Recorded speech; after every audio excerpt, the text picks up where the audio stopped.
Billionaire arrived at his company party full of pride, until his ex appeared holding his newborn twins. Before we begin, drop a comment telling us which city you're watching from. And once the story ends, don't forget to rate it from 0 to 10. Oh, and make sure to follow our channel for more stories like this. Now, sit back and enjoy every detail. The crystal chandeliers cast warm golden light across the grand ballroom of the Meridian Hotel, where 300 of Seattle's most influential business leaders gathered for Whitmore Land & Technology's annual gala. The air buzzed with congratulations and the gentle clink of champagne glasses, all directed toward the man standing at the center of it all. Knox Whitmore adjusted his midnight black Tom Ford tuxedo and surveyed the room with the calculated gaze of someone who had built an empire from nothing. At 38, he possessed the kind of presence that commanded attention without effort. Sharp jawline, steel gray eyes, and the quiet confidence of a man who had never lost a deal that mattered. Tonight's celebrations centered around their latest triumph, a $2 billion contract with the European Union for revolutionary cardiac monitoring devices. Knox, congratulations on the Brussels deal, Senator Patricia Hawthorne approached with her husband. The technology sector owes you a debt of gratitude. He smiled, the practiced smile he'd perfected over years of boardroom negotiations. Thank you, Senator. Innovation waits for no one, especially not bureaucracy. The crowd laughed appreciatively.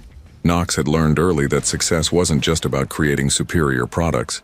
It was about becoming the kind of person people wanted to be associated with. Cold, perhaps, but effective. His assistant, Trevor, materialized at his elbow with military precision. Sir, the mayor wants a word about the new research facility. Also, Forbes is requesting a follow-up interview. Knox nodded, his attention already shifting to the next conversation, the next opportunity to solidify his position at the top of Seattle's business hierarchy. He had built Whitmore Land & Technologies into a biomedical powerhouse, and tonight felt like validation of every sacrifice he'd made along the way, every relationship he'd ended before it could become complicated, every emotion he'd buried beneath spreadsheets and strategic planning, every time he'd chosen the company over. Knox. The voice cut through the ambient noise like a blade through silk. Familiar. Impossible. He turned slowly, champagne glass halfway to his lips, and felt the world tilt off its axis. Camille Landon stood 15 feet away, near the entrance to the ballroom. She wore a simple black dress that somehow made every other woman in the room fade into background noise. Her auburn hair fell in gentle waves past her shoulders, and those green eyes, the same eyes that had once looked at him with love and later with disappointment, now held something entirely different. Determination. She wasn't alone. In her arms, she carried 2 infant car seats. Even from this distance, Knox could see the tiny hands moving, the soft blankets, the impossible reality of what he was witnessing. Babies. The conversations around him became white noise. The congratulations, the business deals, the carefully constructed world he'd built over the past 13 months. All of it evaporated as Camille walked toward him with measured steps. She moved through the crowd like someone who belonged there, because she did belong there. She had co-founded this company. Her name was literally on the building. But for the past year and 1 month, she had been nothing more than a signature on legal documents and a ghost in the boardrooms, where they had once worked side by side. The guests began to notice. Conversations slowed, heads turned, and Knox became aware that 300 pairs of eyes were now watching the reunion he had never prepared for. Camille stopped directly in front of him, close enough that he could smell her familiar perfume, something light and floral that had once lingered on his pillowcases. "Hello, Knox," she said quietly, her voice steady despite the magnitude of the moment. "We need to talk." His eyes dropped to the car seats. 2 babies, maybe 4 or 5 months old. One wearing a pink onesie, the other in blue, both with wisps of dark hair and, even from his limited view, unmistakably familiar features. Steel gray eyes, just like his own. The champagne glass slipped from his fingers and shattered against the marble floor, the sound echoing through a ballroom that had fallen completely, utterly silent.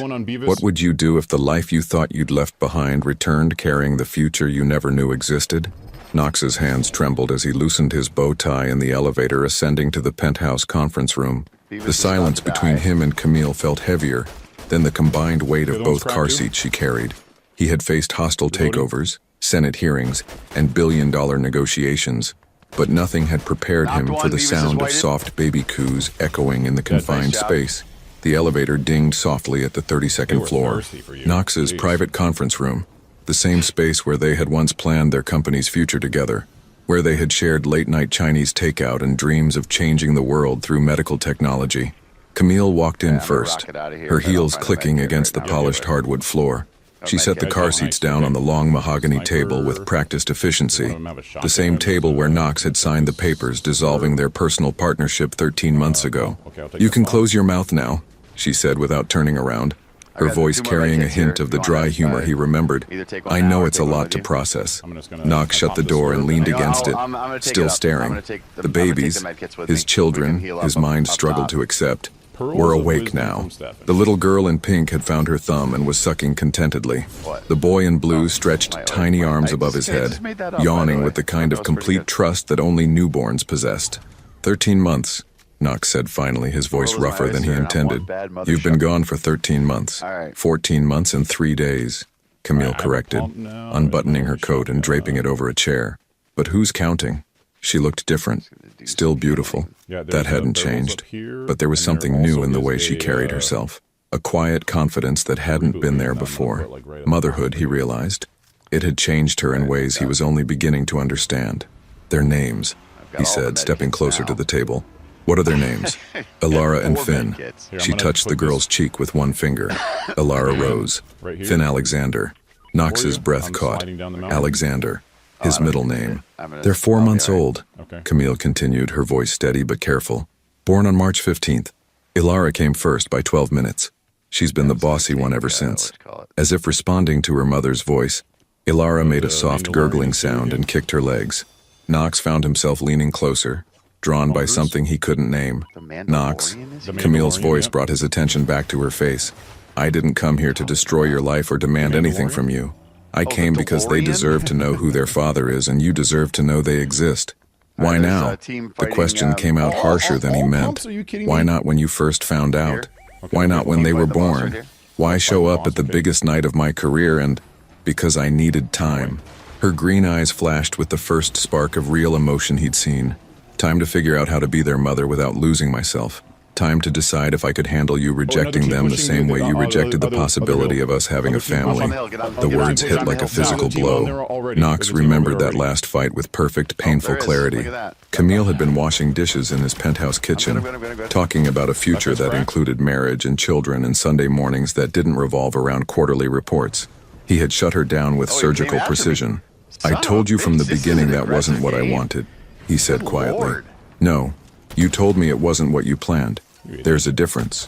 Camille picked up a small blanket and tucked it around Finn's feet. "Plans change, Knox. Life happens whether we schedule it or not." Knox stared at his son. The word still felt foreign in his mind, and tried to reconcile this tiny, helpless creature with the controlled, predictable world he had built. Finn's eyes were open now, unfocused but alert, and Knox felt something crack open in his chest. "I don't know how to do this," he admitted. "Neither do I most of the time." Camille's voice softened slightly. "But they don't come with instruction manuals. You figure it out as you go." Knox reached out, then stopped himself. May I hold him?"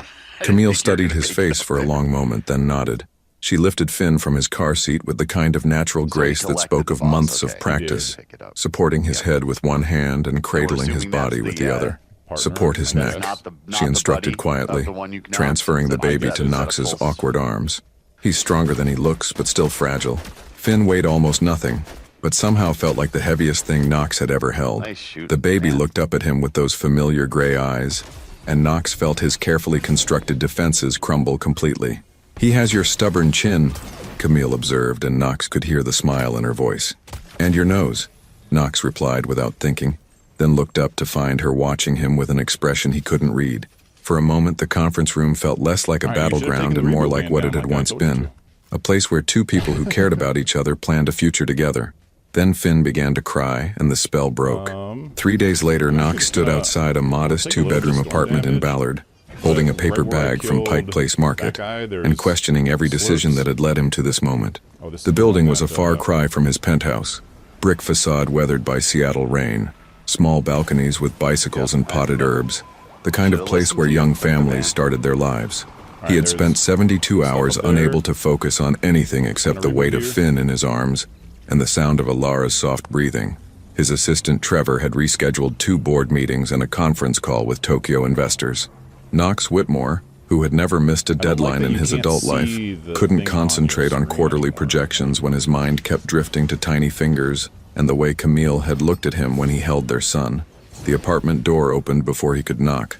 "You're early," Camille said, stepping aside to let him in. She wore jeans and an oversized sweater, her hair pulled back in a messy ponytail. No makeup. She looked younger, softer than the polished professional he remembered. "I brought coffee," Knox said awkwardly, holding up the bag. "And those blueberry scones you used to like from the market." Camille's expression softened slightly. "You remembered. The apartment was small but warm. Mismatched furniture that somehow worked together. Bookshelves lined with medical journals and parenting books. Baby gear organized with the efficiency of someone learning to navigate a completely new world. A bouncy seat sat next to the couch, and Knox could hear soft music playing from somewhere deeper in the apartment. "They're napping," Camille explained, following his gaze toward the hallway, "which means we have maybe 20 minutes of adult conversation before chaos resumes." She led him to the small kitchen, where she began preparing bottles with the kind of practiced routine that spoke of countless repetitions. Knox watched, fascinated by the precision, measuring formula, testing temperature on her wrist, arranging everything within easy reach. "How do you do this alone?" he asked quietly. Camille paused, her hands stilling on the counter. "You learn fast when you have to. Mrs. Kowalski next door helps when I have doctor appointments or need to run to the grocery store. She's 83 and has more energy than most people half her age." Knox set the coffee bag on the counter, noting the stack of bills held down by a small ceramic elephant. Electricity, pediatrician visits, insurance payments. The amounts weren't enormous, but he recognized the careful budgeting of someone stretching every dollar. "Camille, about the company shares." "No." Her voice was firm. "I didn't come back for money, Knox.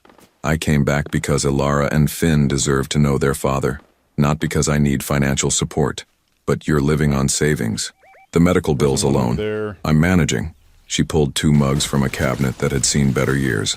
"I've been freelancing, medical consultation work. It pays enough."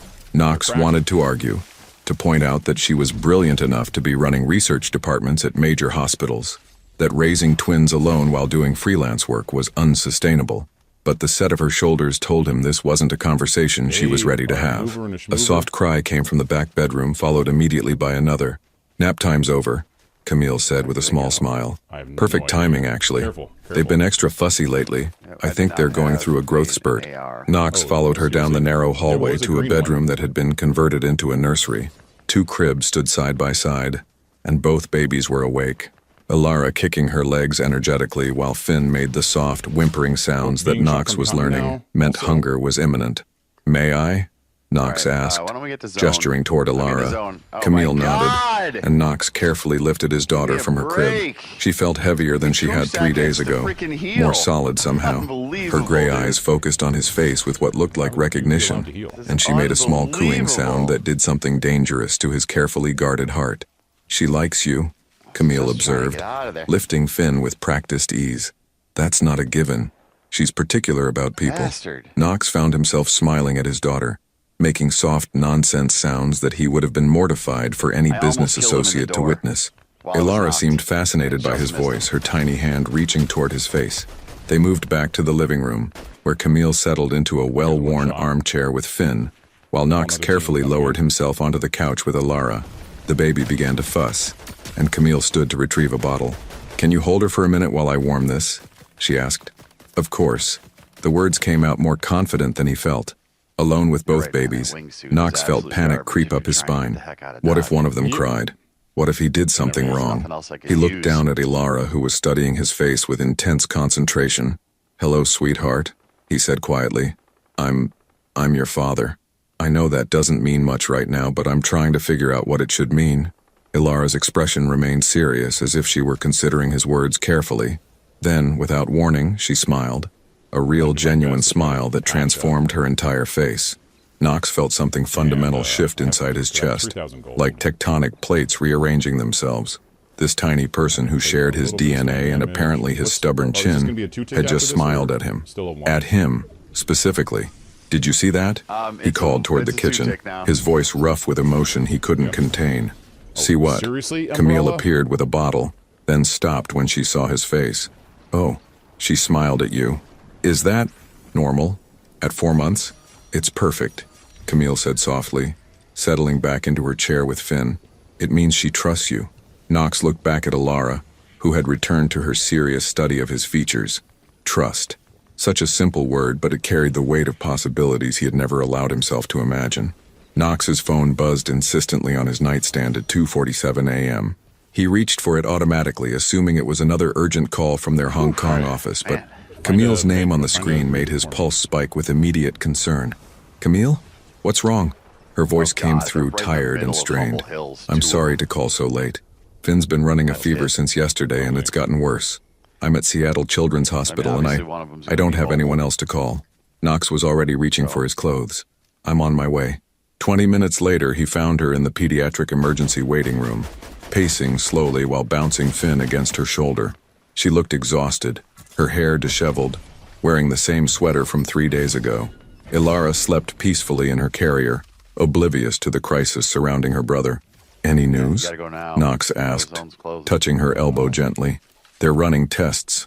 Dr. Morrison thinks it might just be a virus, but with babies this young, she trailed off, her voice catching slightly. Knox had negotiated deals worth billions of dollars, but watching his son's flushed cheeks and hearing his labored breathing made him feel more helpless than he'd ever felt in any boardroom. He reached for Finn, and Camille transferred the baby to his arms without hesitation. Have you eaten anything today? He asked, noting the dark circles under her eyes. I'm not hungry. That wasn't what I asked. Camille gave him a look that was part gratitude, part irritation. No, I haven't eaten.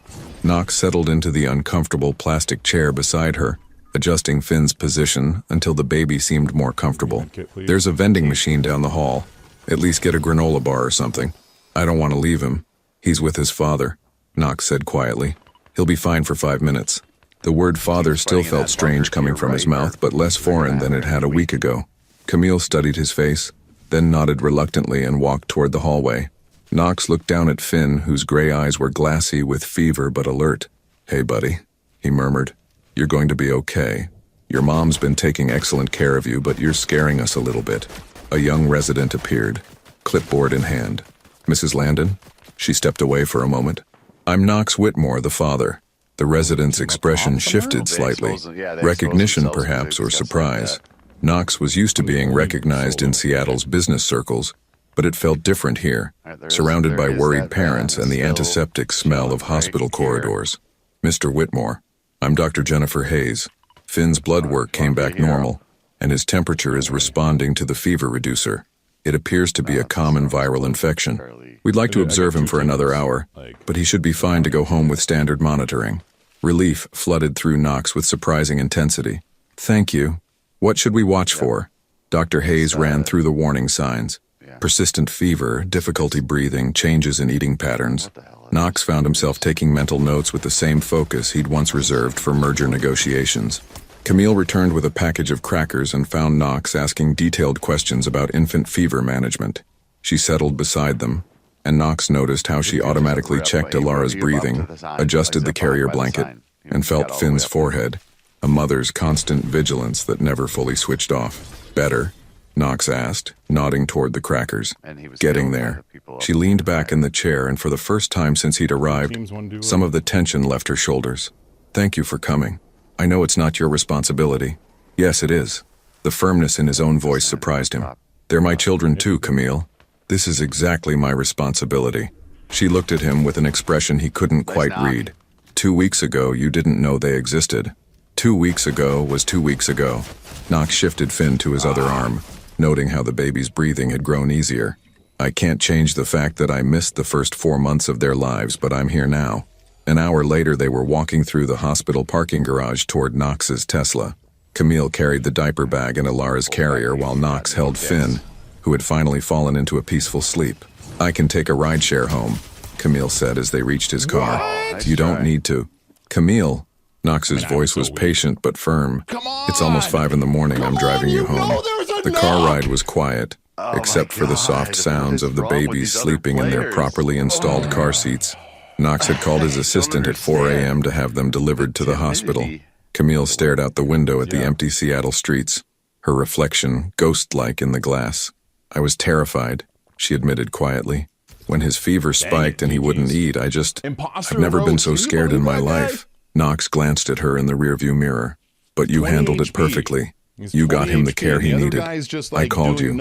There was something vulnerable in her voice. I could have called my sister in Portland, or even Mrs. Kowalski, but I called you. Knox pulled into the parking space outside her apartment building and turned off the engine. In the sudden silence, he could hear his own heartbeat and the soft breathing of his sleeping children. I'm glad you did, he said simply. As they carefully transferred the car seats to the elevator, Knox realized something had shifted between them during the long night at the hospital. Not back toward what they'd once been, but toward something new and undefined. Something built on shared concern for two small people who had somehow become the most important thing in both their worlds. Standing outside her apartment door, Camille hesitated with her keys in her hand. Knox, would you like to stay for coffee? Real coffee this time, not hospital vending machine disaster? Knox checked his watch. 5:23 a.m. He had a board meeting at 9 and a conference call with investors at 11. His old self would have politely declined and headed home to shower and review quarterly reports. Instead, he found himself nodding. I'd like that very much. The morning light filtering through Camille's kitchen window revealed a domestic scene Knox had never imagined himself part of. He sat at her small dining table, sleeves rolled up and tie loosened, watching her move around the kitchen with the quiet efficiency of someone accustomed to functioning on little sleep. Finn was propped in his bouncy seat nearby, alert and fever-free, while Ilara dozed in Knox's arms. The baby had woken fussy 20 minutes ago, but settled immediately when he picked her up, a small miracle that still amazed him every time it happened. The coffee should be ready in a few minutes, Camille said, pulling eggs from the refrigerator. I hope you're hungry. Stress makes me cook, and last night was... She gestured vaguely, letting the sentence hang. Terrifying, Knox finished. The word you're looking for is terrifying. Camille looked at him over her shoulder, a small smile playing at the corners of her mouth. You handled it well for someone who'd never spent a night in a pediatric emergency room. I felt completely useless, Knox admitted, adjusting Ilara's position as she made soft sleeping sounds. All those years of crisis management, and I couldn't negotiate with a virus or intimidate a fever into submission. Welcome to parenting, Camille said, cracking eggs into a bowl. Population, everyone who's ever realized they're not actually in control of anything. Knox watched her whisk eggs with precise strokes, noting the way her shoulders had relaxed since they'd gotten home. In the kitchen, surrounded by the mundane tasks of making breakfast, she seemed more like the woman he remembered from their early days together, confident, capable, with a dry sense of humor that could cut through his worst moods. Can I ask you something? He said quietly. Of course. When you first found out you were pregnant, what did you think I'd do? Camille's hand stilled on the whisk. She was quiet for so long that Knox wondered if he'd overstepped, pushed too far into territory neither of them was ready to navigate. Honestly? She said finally, turning to face him. I thought you'd offer to pay for everything and then disappear behind a wall of lawyers and financial arrangements. Clean, efficient, emotionally sterile. The assessment stung because it was probably accurate. 6 months ago, that's exactly what he would have done. And now I watch you hold our daughter like she's made of spun glass. And I see you taking notes when doctors give instructions about fever management, and I think... She paused, studying his face. I think maybe I didn't know you as well as I thought I did. Knox felt something uncomfortable shift in his chest. Or maybe I didn't know myself as well as I thought I did. The coffee maker beeped, and Camille turned back to her cooking, but Knox caught the slight softening in her expression. They fell into comfortable silence, the kind they'd shared in the early days of building their company, when they'd worked through countless breakfasts and late dinners, planning a future that had seemed limitless. I have a proposition, Knox said, as Camille set a plate of scrambled eggs and toast in front of him. I'm listening. Come back to the company. Not as my partner, he added quickly, seeing her expression. As head of research and development. It's a position we've needed to fill anyway, and you're overqualified for most of the work you're doing now. Camille sat down across from him with her own plate. Knox, hear me out. Full salary, comprehensive benefits, flexible schedule. You could bring the babies to work when needed. I'll have Trevor set up a proper childcare space in the executive suite. You're trying to rescue me. I'm trying to fix a mistake. Knox met her eyes directly. When you left, I told myself it was about personal differences. But the truth is, the company has been missing something essential for the past year. Your insight, your innovation, your ability to see possibilities that everyone else misses. And the fact that I'm the mother of your children has nothing to do with this offer. Knox considered lying, giving her the clean business answer she was probably expecting. Instead, he found himself telling the truth. Of course it does. But that doesn't make the professional need any less real. Camille, you co-founded this company. You developed half the patents that made us successful. You belong there. Finn made a small noise from his bouncy seat, and Camille reached over to adjust his blanket.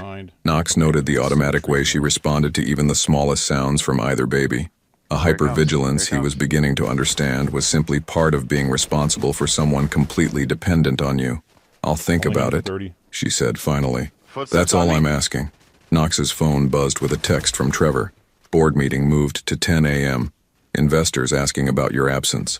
For the first time in his professional career, Knox found himself genuinely not caring about investor concerns. He silenced the phone and returned his attention to breakfast with his family, another word that was becoming less foreign with each passing day. You should probably go, Camille said, noticing his phone. I know you have responsibilities.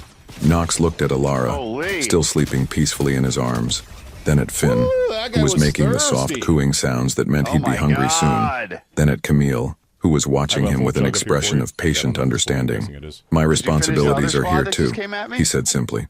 Camille's coffee cup paused halfway to her lips. Knox, I'm not saying this to pressure you, or because I think one night at the hospital changes everything between us. I'm saying it because it's true. They're my children, He paused, searching for the right words. You're their mother. And maybe that means I need to reconsider what my priorities actually are. Alara stirred in his arms, her gray eyes opening to focus on his face. She studied him with the serious expression that seemed to be her default, then reached out one tiny hand to grab his finger. Camille watched the interaction with something that looked almost like wonder. She's never done that with anyone else, she said quietly. Done what? Reached for them. She's usually content to observe, but she doesn't actively seek contact. Even with me, she's more reserved than Finn. Knox looked down at his daughter, whose small fist was now wrapped firmly around his index finger. Maybe she knows something we don't. Outside the window, Seattle was waking up. Early commuters heading to jobs that had once defined their entire existence. Coffee shops opening to serve people whose biggest concern was making it through another day at the office. Knox had been one of those people until very recently. Now, sitting in a small apartment kitchen with his sleeping daughter in his arms and the taste of home-cooked breakfast on his tongue, he wondered when exactly his definition of success had begun to shift. 2 weeks later, Knox stood in the lobby of Whitmore Landon Technologies, watching Camille walk through the glass doors for the first time in over a year. She wore a navy blazer and carried a leather messenger bag, looking every inch the accomplished professional she'd always been. But Knox noticed the way her eyes swept the familiar space, part nostalgia, part wariness. Ms. Landon, the security guard, Harold, broke into a genuine smile. Welcome back. We've missed you around here. Thank you, Harold. It's good to see you, too. Knox approached, extending his hand in a gesture that was purely professional, a boundary they'd established during their phone conversations about her return. Ready for the tour, as ready as I'll ever be. They rode the elevator to the 15th floor in comfortable silence. Knox had spent considerable effort preparing for this moment, ensuring that Camille's new office was equipped with everything she'd need, including a small adjacent space that could serve as a nursery when necessary. But as the elevator climbed, he found himself wondering if he'd made a mistake pushing for her return. The research department has grown significantly, Knox said as they walked down the hallway lined with glass offices. We have 12 full-time researchers now, plus rotating graduate students from the University of Washington. Impressive, Camille replied, but her tone was neutral. Knox opened the door to what would be her office, corner location, natural light, view of Elliott Bay. He'd requested the space be prepared exactly as she'd left it, down to the small succulent plant that somehow had survived on the windowsill.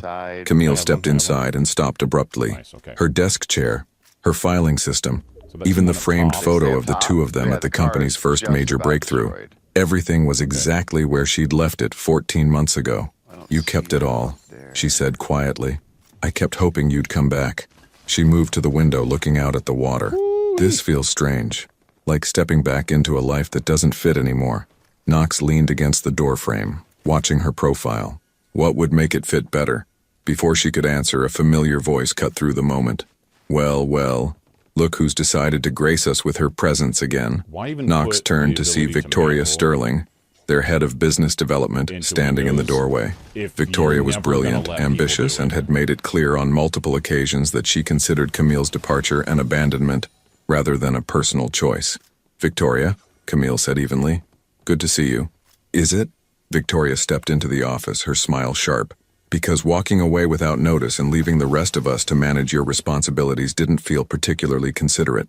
Knox felt tension coil in his shoulders. "Victoria, that's enough." "No, it's fine," Camille said, turning from the window. "She's not wrong. I did leave abruptly, and I'm sure that created difficulties." "Difficulties?" Victoria's laugh was humorless. "The Henderson project nearly collapsed because you disappeared with half the research documentation. We had to completely restructure 3 different development timelines. I ensured all critical files were transferred to the shared drive before I left," Camille replied, her voice remaining calm despite the clear provocation. "Ah, yes, the shared drive. How thoughtful of you to remember that after vanishing in the middle of the most important quarter in the company's history." Knox stepped between them. "Victoria, I need to speak with you privately." "Actually," Camille said, her voice cutting through the tension, "I'd like to address this now. Victoria, you're angry because my leaving affected your work. That's understandable. But my personal circumstances required me to make a choice that I felt was best for everyone involved." "Personal circumstances," Victoria repeated. How conveniently vague. The silence that followed was heavy with implications. Knox realized that very few people in the company knew about the babies. He and Camille had agreed to keep that information private for now, but Victoria's tone suggested she suspected there was more to the story. "My reasons for leaving were personal," Camille said firmly. "My reasons for returning are professional. If you'd like to discuss how we can work together moving forward, I'm open to that conversation. If you'd prefer to relitigate the past, I'm not interested." Victoria studied Camille's face, looking for weakness or uncertainty. Knox had seen that predatory expression before. Victoria had built her career on identifying and exploiting other people's vulnerabilities. But Camille met her gaze steadily, and after a moment Victoria's smile returned. "Welcome back, Camille. I'm sure this will be interesting." She left without another word, her heels clicking purposefully down the hallway. Knox closed the office door and turned to find Camille sitting heavily in her desk chair. "That went well," she said dryly. "I should have warned you about Victoria. She's been particularly territorial since her promotion last year." "It's not about territory, Knox. It's about trust." Camille swiveled her chair to face him. "I broke trust when I left the way I did. Not just with Victoria, but with everyone here. They have every right to question whether I'm reliable." Knox sat in the chair across from her desk, the same chair where they'd planned their first product launch, where they'd argued about funding strategies, where they'd shared takeout dinners and dreams of changing the world through medical innovation. "Are you having second thoughts?" he asked. Camille was quiet for a long moment, her fingers tracing the edge of her desk. "Do you know what I did yesterday before coming in today?" Knox shook his head. "I spent an hour teaching Alara how to hold a rattle. She's been trying for weeks, and yesterday she finally got it. Just for a few seconds, but she held it by herself and shook it deliberately." Camille's voice softened. "It was this tiny milestone that no one else would even notice, but it felt like the most important thing in the world. It was important. That's just it. It was. And sitting here now looking at quarterly projections and research timelines, I'm wondering if I can care about both things equally. If I can be the kind of professional this company needs, while also being the kind of mother Ilara and Finn deserve." Knox leaned forward. "What if you didn't have to choose? What if we structured things so that both were possible?" "Knox, no, listen. What if success looked different than what we used to think it looked like? What if building something meaningful included building a life that made sense for all of us?" Camille looked at him with an expression he couldn't quite read. "All of us." Knox felt heat rise in his cheeks. He hadn't meant to include himself so directly in the equation, but the words had come out with surprising honesty. "I mean, the children need both their parents to be fulfilled. That's all I meant." Camille studied his face, and Knox had the uncomfortable feeling that she could see right through his careful explanation. "Right," she said finally. "For the children." Knox's phone buzzed with a text from the daycare service he'd arranged. Babies settled in well. Finn loved the music time. Ilara observing everything carefully as usual. He showed Camille the message, and her expression softened. "They're 3 floors up," Knox said. "You can check on them whenever you want." "Thank you," she said quietly, "for all of this, for making it possible." Knox stood to leave, then paused at the door. "Camille, that rattle thing with Ilara, would you tell me about moments like that? I know I missed the first 4 months, but I'd like to understand what I'm learning to see." Camille's smile was the first genuinely warm expression he'd seen from her all day. "I'd like that very much." Knox found Camille in the company's childcare suite at 6:30 p.m., long after most employees had gone home.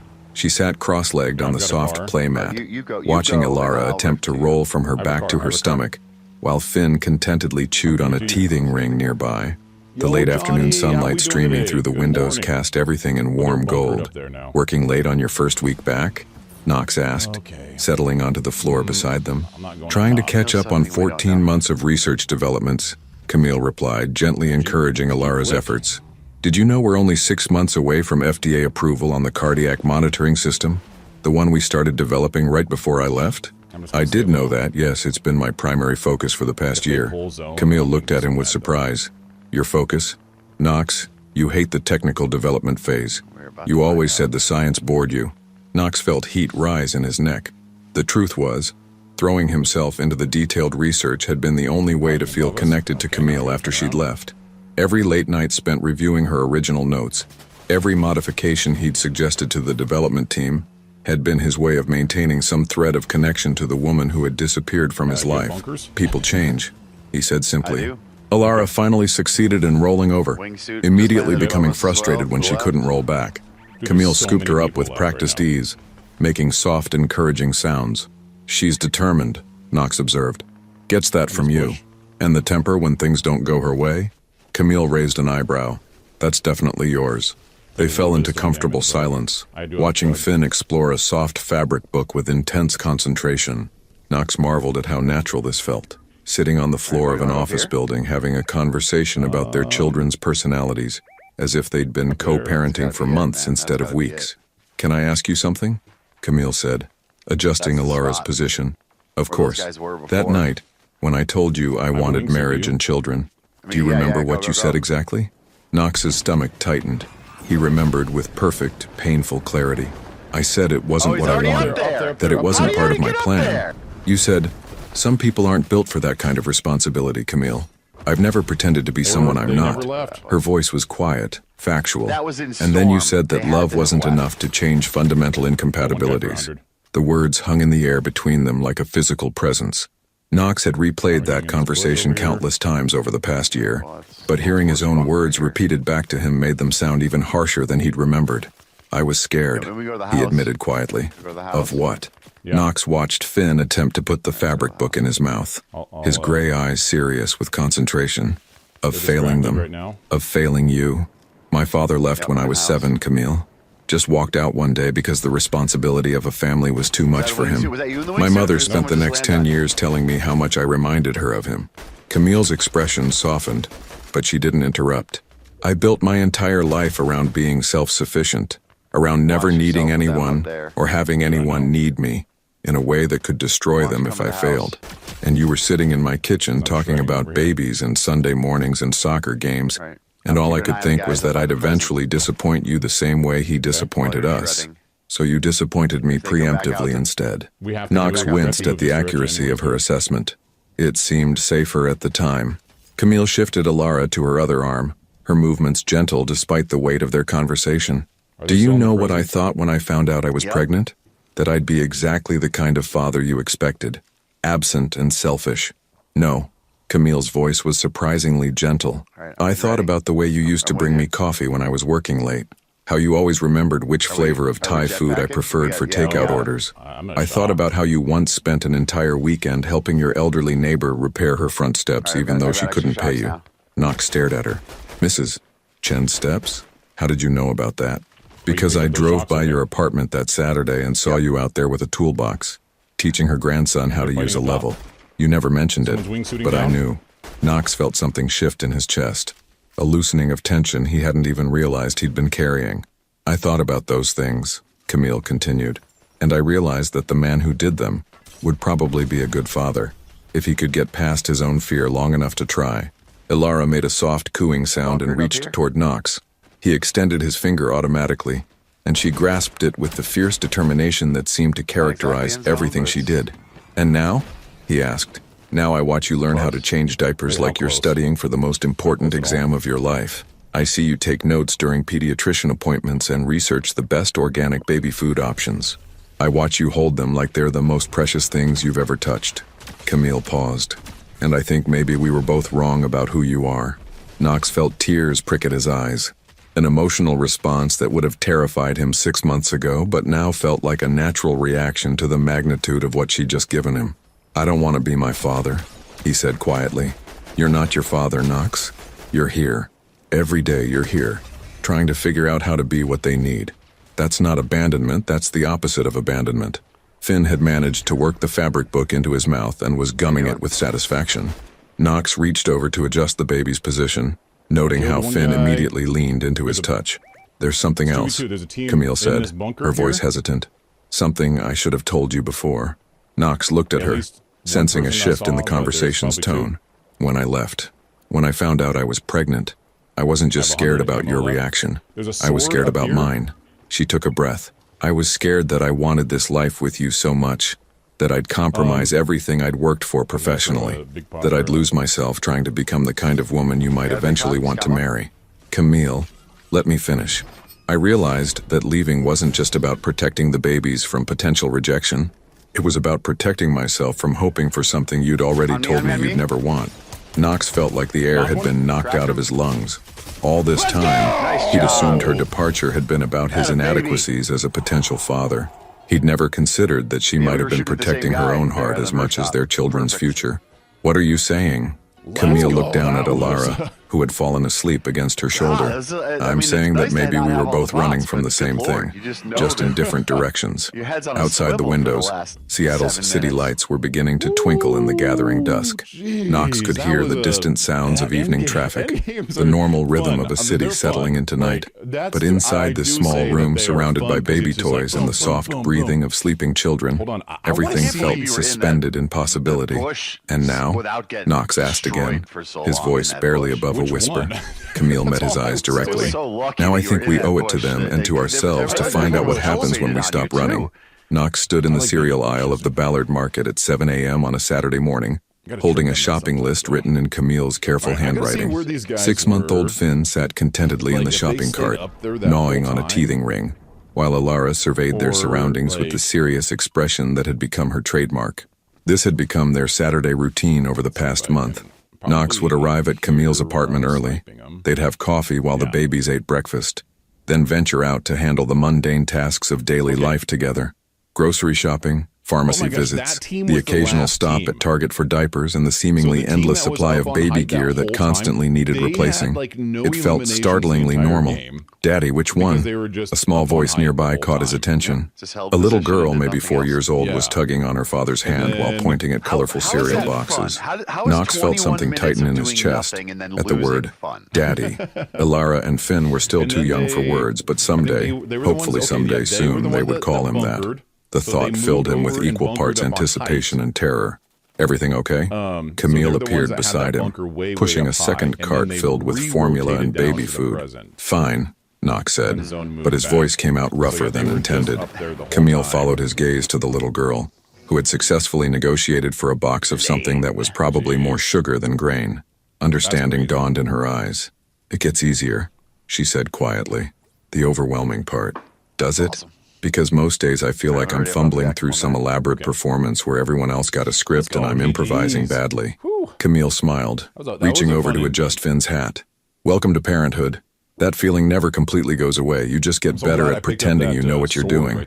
They continued through the store, falling into the easy rhythm they'd developed. Knox would consult the list while Camille navigated the cart and entertained whichever baby was getting fussy. Strangers often smiled at them, and Knox realized they probably looked like any other young family doing weekend errands. The illusion was both comforting and dangerous. At the checkout line, the elderly cashier beamed at the twins. "How old are your little ones?" 6 months, Camille answered automatically.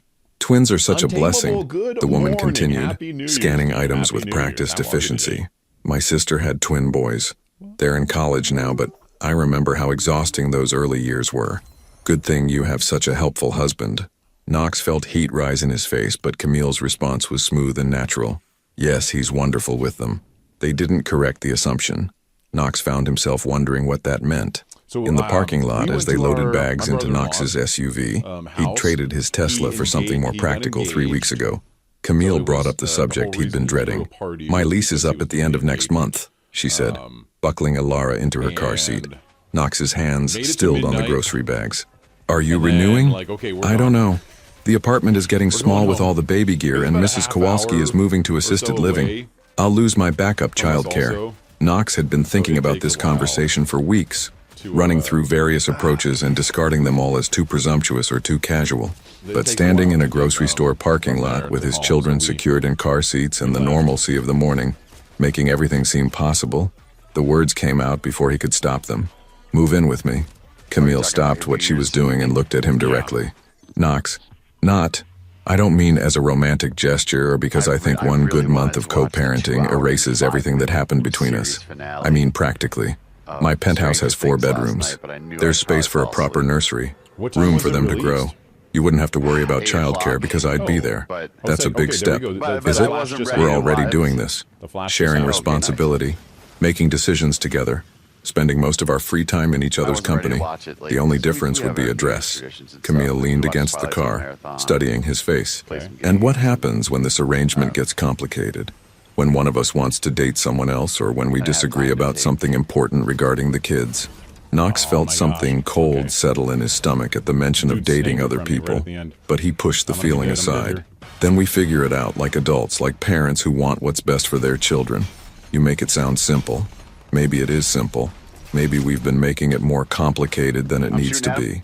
A young couple walked past them toward the store, the man carrying a toddler on his shoulders while the woman pushed a stroller. They were laughing about something, completely absorbed in their own world, and Knox felt a sharp pang of something that might have been envy. "There's something else," Camille said quietly. "Victoria cornered me in the break room yesterday. She made it clear that she thinks our working relationship is inappropriate, given our personal history." Knox's jaw tightened. What exactly did she say? That board members and investors might question my objectivity when it comes to company decisions. That my presence creates potential conflicts of interest. Camille paused. "She's not wrong, Knox. There are ethical considerations we haven't fully addressed. Victoria's positioning herself for my job," Knox said bluntly. "She's been doing it since you left. Creating doubt about your return is just her latest strategy. And what if she succeeds? What if the board decides that having the mother of your children as head of research and development represents poor judgment on your part?" Knox had considered this possibility, but hearing it spoken aloud made the potential consequences feel more real. He could lose the company he'd built, the professional identity that had defined him for most of his adult life. The thought should have terrified him.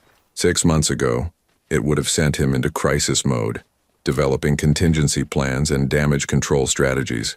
Instead, he found himself asking a different question. What would he lose if he prioritized the company over this fragile, complicated, extraordinary thing they were building together? "Then we'll deal with that too," he said finally. Camille looked surprised by his calm response. "Just like that? Just like that." "Camille, I spent most of my life believing that professional success was the only thing that mattered, that everything else was secondary. But standing here, loading groceries into a car that fits car seats, planning weekend activities around nap schedules, this feels more important than any board meeting I've ever attended." Finn made a happy gurgling sound from his car seat, and both Knox and Camille automatically turned to check on him. He was wide awake, looking around with bright curiosity, completely content to be wherever his parents were. "He likes car rides," Camille said softly. "He likes being with us," Knox corrected. "They both do, and maybe that's the only thing that really matters." Camille was quiet for a long moment, her eyes moving between their children and Knox's face. When she spoke, her voice was steady, but there was something new in it. Hope, maybe, or possibility. "Ask me again in 2 weeks," she said, "when I've had time to think it through completely." "Ask you what again?" "To move in with you, to build something new together, to see what happens when we stop overthinking every decision and just try." Knox felt something warm and unfamiliar spread through his chest. Not the sharp thrill of closing a business deal or the satisfaction of strategic planning, but something quieter and more sustainable. I can do that, he said. As they drove home through Seattle's tree-lined neighborhoods, Knox found himself imagining Saturday mornings that began with everyone under the same roof, grocery trips that didn't require coordination between two apartments, bedtime routines that didn't end with him kissing the babies goodbye, and returning to an empty penthouse. For the first time in his adult life, the future felt less like a business plan and more like a promise.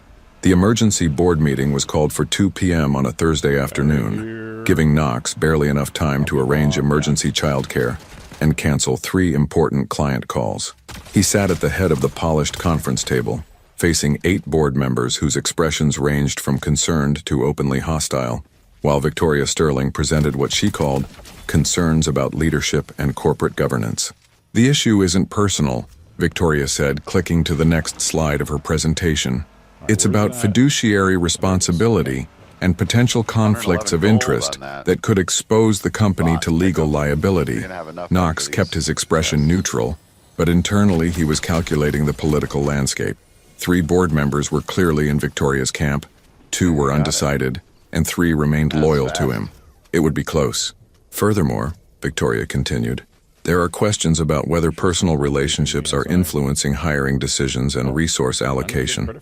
Ms. Landon's reinstatement as head of research and development, combined with the unusual accommodations made for her personal circumstances, could be seen as preferential treatment. Board member Harrison Wells, a venture capitalist who'd been with the company since its early funding rounds, leaned forward. Knox, these are serious allegations. How do you respond? Knox stood, moving to the front of the room with the kind of controlled presence that had served him well in countless high-stakes negotiations. But as he looked at the faces around the table, people he'd worked with for years, people who'd trusted him to build something meaningful, he realized that this moment would define not just his career, but the future he was trying to build with Camille and their children. Victoria is correct that I made accommodations for Camille's return that I might not have made for other employees, he said.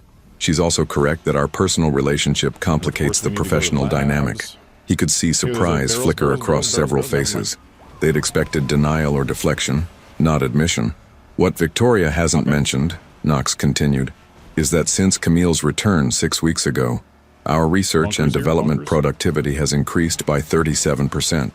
The cardiac monitoring system is ahead of schedule for FDA approval. We've filed for 3 new patents, and our innovation pipeline is stronger than it's been in 2 years. Victoria's jaw tightened slightly, but she maintained her composure. Personal accommodations aside, Knox said, Camille Landon is the most qualified person for her position. She co-founded this company. She developed the foundational technology that made our success possible. The question isn't whether her hire represents a conflict of interest. It's whether we can afford not to have her leading our research efforts. That's not the point, Victoria began. Actually, it's exactly the point. Knox's voice carried the authority of someone who'd spent years commanding boardrooms. This company exists to develop medical technology that saves lives. Everything else, including the personal complications that come with working alongside talented people, is secondary to that mission. Board member Jennifer Liu spoke up. Knox, no one questions Ms. Landon's qualifications, but Victoria raises valid concerns about appearance and potential liability. How do you address those? Knox took a breath, knowing that his next words would either end this crisis or end his career. Camille and I have 2 children together, he said quietly. 6-month-old twins. She left the company when she was pregnant because she believed I wouldn't want a family. She was right to believe that. At the time, I wasn't ready for that kind of responsibility. The silence in the room was absolute. Knox could hear the subtle hum of the building's ventilation system, the distant sound of Seattle traffic, his own heartbeat. She returned because she needed to work, and because she believed this company could benefit from her expertise. I agreed to her return because she was right on both counts. The personal complications are real, but they're not insurmountable, and they're not more important than our professional obligations to this company and the patients who depend on our work. Victoria recovered first. So you admit that personal considerations influenced your decision-making process. I admit that I'm a human being working with other human beings to build something meaningful. Yes, personal considerations are part of that process. They always have been. Knox moved back toward his chair but remained standing. Here's what I propose. Give us 90 days. If research and development productivity 27 declines, ammo, that's gotta if be- there are any documented instances of actual conflict of interest rather than theoretical concerns, if our professional relationship creates problems that impact company performance, then we revisit this conversation. And in the meantime, Harrison asked, in the meantime, you hold me accountable for results the same way you always have. Victoria's smile was sharp. And what about disclosure? The board has a right to know about relationships that could impact company operations. Knox felt something cold settle in his stomach, but his voice remained steady. What additional disclosure do you think is necessary, Victoria? Well, for instance, are you and Ms. Landon currently in a romantic relationship? Are you cohabiting? Are there financial entanglements beyond standard employment arrangements? These factors could significantly impact the dynamics we're discussing. The room fell silent again. Knox realized that this was Victoria's real play. Not just questioning his judgment, but forcing him to publicly define his relationship with Camille in terms that would either embarrass them both or create ammunition for future attacks. Ms. Landon and I share parenting responsibilities for our children, Knox said carefully. Beyond that, our personal relationship is evolving, and I don't believe the details are relevant to this board's oversight responsibilities. That's not really an answer, Victoria pressed. Knox looked around the table, seeing calculation and curiosity in equal measure. These people weren't just business associates, they were his colleagues, some of them his friends. They deserved honesty, but Camille deserved privacy. You're right, he said finally. It's not a complete answer, but it's the answer you're going to get. Because some aspects of this situation are personal rather than professional, and I'm not going to compromise my family's privacy to satisfy curiosity. The word family hung in the air like a declaration. Knox realized he'd never used it before in relation to Camille and the twins, but it felt natural, inevitable. Board member Patricia Vance, who'd been silent throughout the meeting, finally spoke. Knox, I think what we need is assurance that you can maintain professional objectivity while managing personal relationships. Can you give us that assurance? Knox met her eyes directly. I can give you something better than assurance, Patricia. I can give you results. Judge me on performance, not on speculation about theoretical conflicts. Hold me accountable for outcomes, not for the complexity of human relationships. He paused, looking around the table one more time. And if any of you believe that I've compromised this company's mission or betrayed your trust, then vote me out. But base that decision on evidence, not on fear of complications. The meeting continued for another 45 minutes, with Victoria presenting additional concerns and Knox responding with financial data and strategic projections. But he knew the real decision had been made in those first 10 minutes, when he'd chosen honesty over political calculation. As board members filed out, Harrison lingered behind. That was either very brave or very stupid, he said quietly. Probably both, Knox admitted. The vote isn't going to be unanimous, but you'll keep your position. Victoria overplayed her hand. This felt more like a personal vendetta than legitimate corporate governance. Knox nodded, relief flooding through him. But Knox, Harrison continued, this isn't over. Victoria's not going to give up, and your situation with Ms. Landon is going to be scrutinized more heavily going forward. Make sure you can handle whatever comes next. Alone in the conference room, Knox called Camille's office extension. How did it go? She asked immediately. I still have a job, Knox said. Barely. And us? How much damage did I cause by coming back? Knox looked out the conference room window at the Seattle skyline, thinking about the choice he'd just made, between the safe, uncomplicated professional life he'd built and the messy, uncertain, extraordinary possibility of building something real with the woman he'd never stopped loving. You didn't cause damage, Camille. You gave me something worth fighting for. Knox found Camille on the roof deck of his penthouse at midnight, wrapped in one of his old sweaters and holding a baby monitor. The Seattle skyline glittered beyond the glass railing, but she was staring at the device in her hands, as if it held answers to questions she hadn't yet learned to ask. They're finally asleep, she said without turning around. Finn fought it for an hour. I think he's going through another growth spurt. Knox settled into the chair beside her, noting the exhaustion in her voice. It had been 3 weeks since the board meeting, 3 weeks since she'd moved into his penthouse, and they were still learning how to navigate shared space and shared responsibilities. Some days felt natural, almost effortless. Others felt like they were performing an elaborate dance where neither of them knew the steps. I talked to Victoria today, Camille said quietly. Knox felt his stomach tighten. About what? She offered me a position, head of research and development at Meridian Biotech. Significant salary increase, full benefits, stock options. She's leaving Whitmore Landon to become their CEO. Knox stared at the city lights, processing this information. Meridian was their biggest competitor, a company that had been trying to poach their top talent for years. Victoria offering Camille a position there wasn't just professional opportunity. It was strategic warfare. Are you considering it? He asked, surprised by how calm his voice sounded. I don't know. Camille finally looked at him. Knox, what are we doing here? What do you mean? This. She gestured at the space around them, the expensive furniture, the view that probably cost more per month than most people's annual salary. Living together, raising children together, working together. We're playing house, but we've never actually talked about what any of it means. Knox felt something cold settle in his chest. This was the conversation he'd been dreading. The one that would force them to define something that felt too fragile to survive definition. It means we're figuring it out as we go, he said carefully. No, Knox. It means we're avoiding the real conversation because we're both terrified of what might happen if we're honest about what we actually want. The baby monitor crackled softly with the sound of Alara making small sleeping noises. Such a normal sound, Knox thought. Such a peaceful interruption to what felt like the most important conversation of his life. What do you want? He asked quietly. Camille was silent for so long that Knox wondered if she'd decided not to answer. When she finally spoke, her voice was barely above a whisper. I want Sunday mornings where we don't have to coordinate schedules to see our children. I want to argue about whose turn it is to handle the 3 a.m. feeding without it being a negotiation between separate households. I want Alara and Finn to think of us as home, instead of two different places they have to travel between. Knox felt his heart rate increase. That sounds like what we have now. What we have now is a practical arrangement with an expiration date that neither of us will acknowledge. Camille turned to face him fully. Knox, I need you to tell me honestly. Do you see this as temporary? A way to share parenting responsibilities until the kids are older, and we can figure out a more conventional custody arrangement?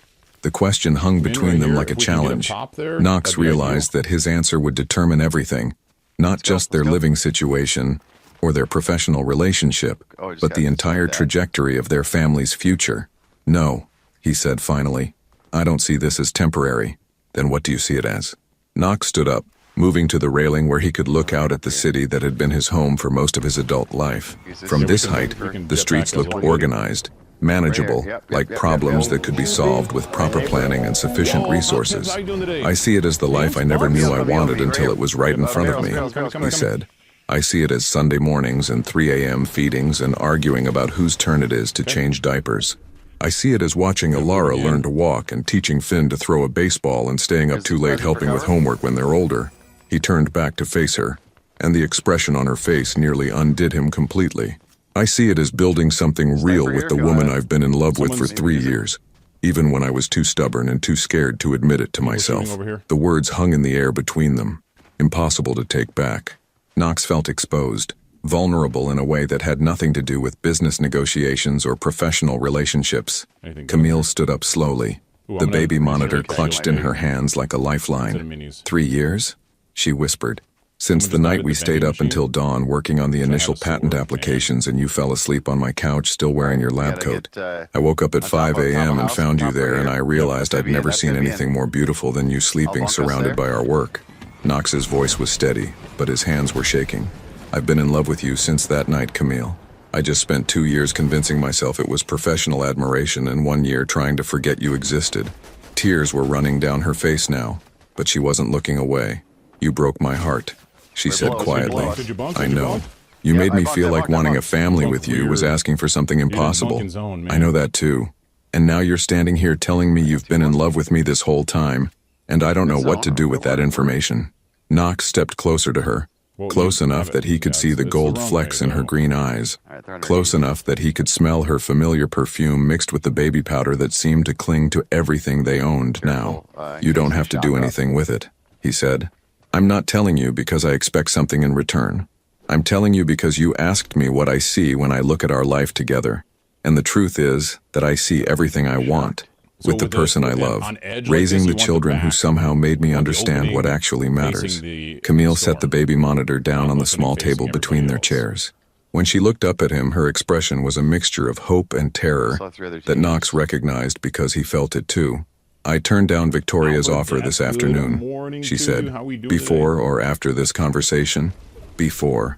I turned it down because the idea of working somewhere else, of building something without you, felt like giving up on the most important thing I've ever been part of." She paused. "I turned it down because I'm in love with you too, and I have been for longer than I want to admit." Knox felt something inside his chest crack open, not breaking but expanding, making room for possibilities he'd never allowed himself to imagine. "What does that mean?" he asked. "It means I don't want a practical arrangement with an expiration date. It means I want to build something real and complicated and extraordinary with you. It means I want to marry you someday when we're ready, and argue about whose turn it is to handle the 3 a.m. feeding for the rest of our lives." Knox reached for her hands, finding them warm and steady, despite everything they'd just admitted to each other. "Is that a proposal?" he asked, trying to lighten the moment even though his heart was racing. "It's a statement of intent," Camille said, smiling through her tears. "The proposal comes later when we've figured out how to be in love and be parents and be business partners without losing our minds." Knox pulled her closer until they were standing face to face on a rooftop in the middle of Seattle, surrounded by city lights and the quiet sounds of their sleeping children. "I can work with a statement of intent," he said quietly. When he kissed her, it felt nothing like the careful, controlled affection they'd shared years ago. It felt like coming home to something he'd been searching for without knowing what he was looking for. It felt like the beginning of everything. 2 years later, the afternoon sun filtered through the windows of the Whitmore Landon Technologies conference room, casting long shadows across the mahogany table where Knox sat reviewing quarterly reports. At 38 months old, Ilara had discovered that Daddy's important papers made excellent coloring canvases, while Finn had developed a talent for dismantling anything with buttons or switches. Today was different, though. Today, both children sat contentedly in their small chairs at the far end of the conference table, Ilara working seriously on a puzzle, while Finn built elaborate structures with wooden blocks. They had learned through patient repetition and the occasional strategic bribe that Daddy's afternoon work time was quiet time. "The FDA approval came through this morning," Camille said, entering the room with 2 cups of coffee and a manila folder thick with documentation. "Full clearance for the pediatric cardiac monitoring system. We can begin manufacturing next month." Knox looked up from his reports, noting the quiet satisfaction in her voice.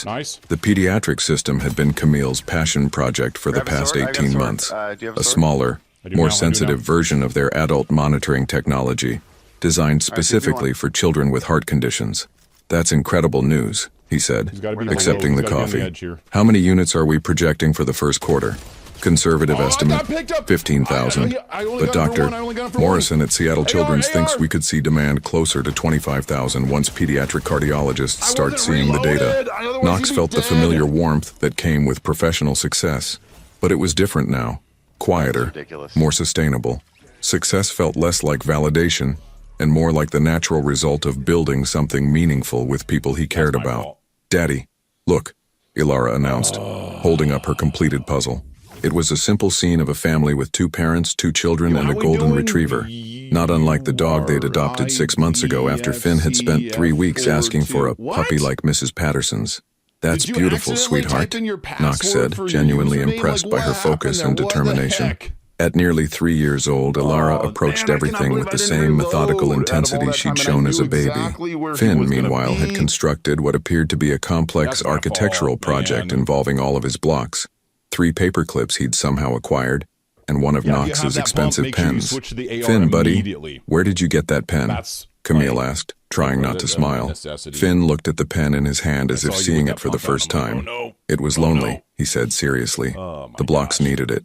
Knox and Camille exchanged a look of amused resignation.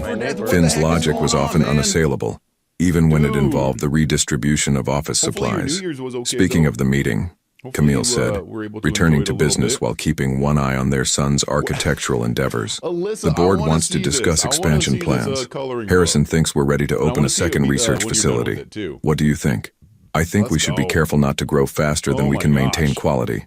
But the demand is there, and we have the financial resources." Camille settled into the chair beside him, the same chair where they'd planned their first product launch, where they'd argued about funding strategies. where they'd slowly learned to balance professional partnership with personal love. Knox's phone buzzed with a text from Trevor. "Photographer here for family portraits. Should I send them up?" Knox showed Camille the message. They had reluctantly agreed to a feature in Seattle Business Journal about successful entrepreneur families, partly for the company's publicity, but mostly because Camille had pointed out that their story might encourage other women to return to demanding careers after having children. "Are we ready for this?" Camille asked. Knox looked around the conference room at the evidence of their life together. Children's toys mixed with financial reports, family photos on the bookshelf beside industry awards, Alara's artwork taped to the wall next to their company's mission statement. "I think we've been ready for a while," he said. The photographer, a woman in her 40s named Lisa, arrived with an assistant and immediately began assessing lighting and angles. She was professional but warm, explaining how she wanted to capture both the business environment and the family dynamic. "The goal is to show successful integration," Lisa explained, adjusting her camera settings. "Career and family working together rather than competing for attention." As they arranged themselves for the first shots, Knox and Camille at the conference table with quarterly reports spread between them, Ilara and Finn playing quietly nearby. Knox reflected on how much had changed since that night on his penthouse roof deck. They had married the previous spring in a small ceremony at Pike Place Market, surrounded by close friends and family. Ilara had served as flower girl with serious dedication, while Finn had required 3 attempts to successfully carry the rings down the aisle without getting distracted by interesting things along the way. The reception had been held in the company's main conference room, transformed with flowers and string lights into something magical. Knox's best man, Harrison Wells, had given a toast about the unexpected ways that love transforms business partnerships, while Camille's sister had made everyone cry with stories about watching Camille become a mother and rediscover herself professionally at the same time. "Can we get a shot with the children included in the business discussion?" Lisa asked. "Maybe Ilara can pretend to look at the reports while Finn plays nearby." They arranged themselves accordingly, and Knox found himself genuinely discussing market projections with his daughter, who listened with the same intense focus she brought to everything else. "The important thing," Knox explained to Ilara, "is that we're making things that help doctors take care of sick children." "Like when Finn had a fever?" Ilara asked. "Exactly like that.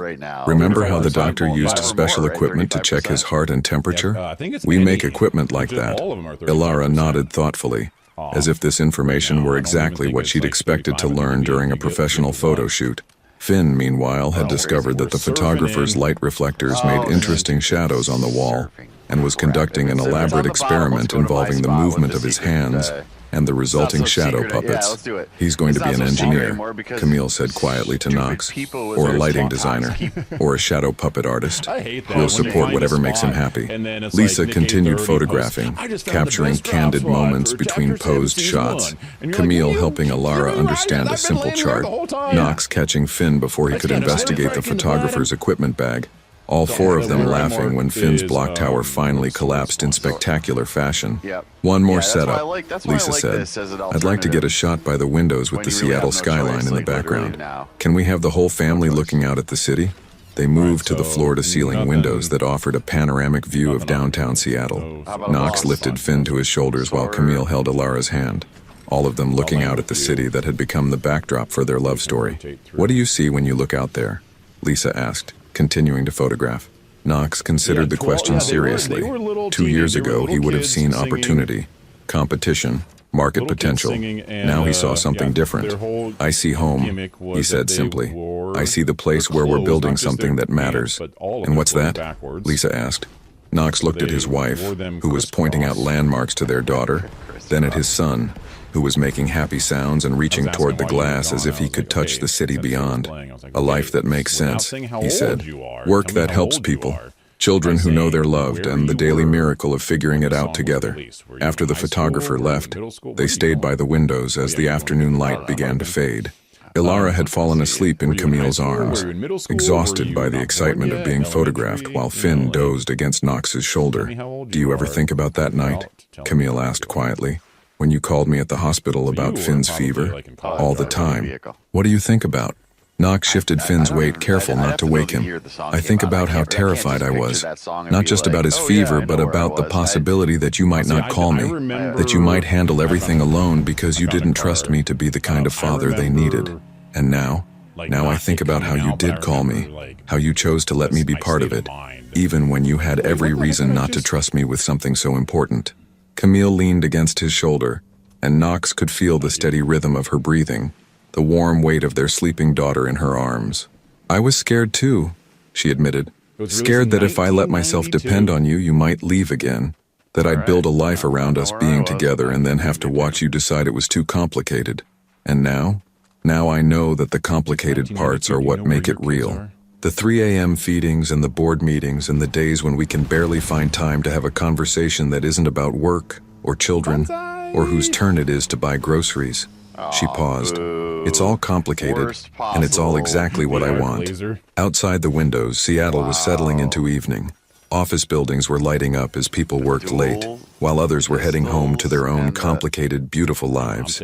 Knox thought about all the ways a life could unfold, all the choices that led to moments like this one. The reporter is going to ask us about advice, he said. For other couples trying to balance career and family, what are we going to tell her? Knox considered the question, watching the city lights begin to twinkle in the gathering dusk. That there's no perfect balance, he said finally. There are just choices you make every day about what matters most. And if you're lucky enough to find someone who wants to make those choices with you, everything else is just logistics. Camille smiled, the expression visible in their reflection in the darkening window. That's good advice. Think it'll work? I think, she said, kissing his cheek while their children slept peacefully in their arms. We're living proof that it does. As they gathered their things and prepared to head home, to the house they'd bought in Queen Anne with its proper yard and bedrooms for growing children and a kitchen where they could cook dinner together while helping with homework, Knox felt the quiet satisfaction that came from building something lasting. Not perfect, never perfect, but real and complicated and exactly right. Have you ever wondered what it takes to build a love that can survive the complexities of modern life? What would you risk for the chance to create something real with someone who challenges you to become the person you never knew you could be? Your participation in the channel is very important. Please leave your opinion in the comments. Thank you for watching. If you enjoyed the story, please subscribe to our channel and leave a comment below letting us know what you thought. Your feedback and support mean a lot to us. Stay tuned for more exciting stories.